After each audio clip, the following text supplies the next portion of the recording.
Dans les années 1920, un vent de changement commence à souffler sur la Côte d'Ivoire. La Grande Guerre est terminée, mais pour les Ivoiriens, la paix a un goût amer. Le travail forcé, ce fardeau qui pèse sur les épaules de tant d'hommes et de femmes, non seulement continue, mais s'intensifie.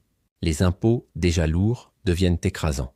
Les terres, âmes des villages et héritage des ancêtres, sont confisquées avec une brutalité administrative qui ne dit pas son nom.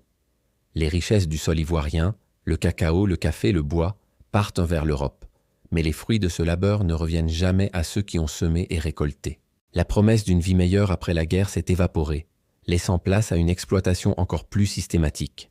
La colonie est une machine bien huilée, conçue pour extraire, pour pressurer, pour enrichir la métropole sur le dos des colonisés.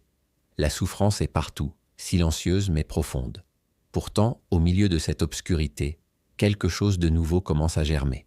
Une nouvelle génération se lève, une génération qui n'a pas connu le pays avant la conquête, mais qui refuse de voir son avenir confisqué. Ces jeunes gens, qui ont fréquenté les bancs des écoles coloniales, ont appris à lire, à écrire, à compter. Ils ont lu les livres des philosophes français qui parlèrent de liberté, d'égalité, de fraternité. Et ils ont commencé à se poser des questions simples mais puissantes. Pourquoi ces principes ne s'appliquent-ils pas à nous? Pourquoi notre travail vaut-il si peu? Pourquoi notre dignité est-elle bafouée chaque jour? À Grand-Bassam, l'ancienne capitale bouillonnante de commerce, à Bangerville, le nouveau centre administratif, ou encore à Bouaké, au cœur du pays, des conversations secrètes s'engagent. Des jeunes fonctionnaires, des commis de commerce, des instituteurs se réunissent. Ils ne parlent plus de soumission, mais d'organisation. Ils ne murmurent plus de plaintes, mais discutent de droits.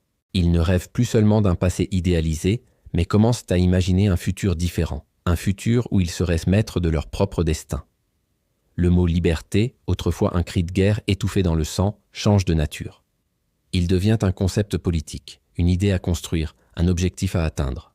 Il se propage des cercles d'intellectuels aux plantations, portés par ceux qui savent lire et qui partagent les nouvelles. Dans les villages, les anciens écoutent attentivement ces jeunes gens instruits, reconnaissant dans leurs paroles l'écho de leur propre désir de dignité. L'administration coloniale, si sûre de son pouvoir, sent un frémissement, une tension nouvelle. Elle surveille, elle réprime, mais elle ne peut plus étouffer ce murmure qui grandit. La conscience ivoirienne est en train de naître, non pas dans le bruit des armes, mais dans le silence des esprits qui s'éveillent. C'est une force invisible, mais bien plus redoutable que n'importe quelle révolte armée, car elle ne peut être vaincue par la force. L'année 1929 marque un tournant décisif. À Grand-Bassam, la colère qui couvait éclate au grand jour. Les ouvriers des maisons de commerce, les dockers, les manœuvres, tous ceux qui forment le prolétariat naissant de la colonie, décident de dire non. Ils se mettent en grève. Ce n'est pas une révolte spontanée, mais un mouvement organisé.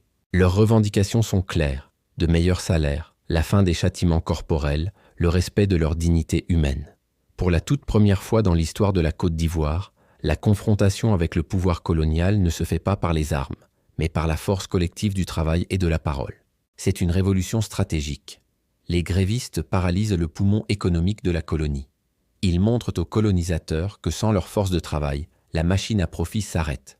La grève est dure, la répression est brutale, mais un message a été envoyé.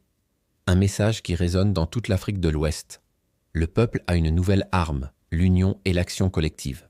La flamme de la résistance, que l'on croyait éteinte après des décennies de soumission, est ravivée. Et cette fois, elle ne s'éteindra plus jamais. 30 ans se sont écoulés depuis les premières de conquêtes sanglantes.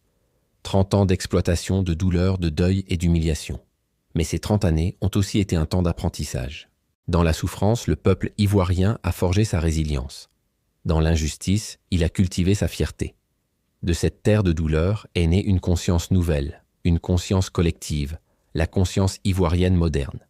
La leçon la plus importante venait d'être apprise, une leçon qui allait guider toutes les luttes à venir. Le pouvoir ne se donne jamais, il ne se quémande pas. Le pouvoir se construit patiemment, collectivement, avec courage et intelligence. La route vers l'indépendance serait encore longue et difficile, mais les fondations venèrent d'être posées. L'histoire de la libération de la Côte d'Ivoire était en marche. Merci de nous avoir suivis dans ce voyage au cœur de l'histoire ivoirienne. Si ce récit vous a touché, n'hésitez pas à aimer la vidéo, à la partager et à vous abonner pour ne pas manquer la suite de notre série. Votre soutien est essentiel pour continuer à faire vivre cette mémoire.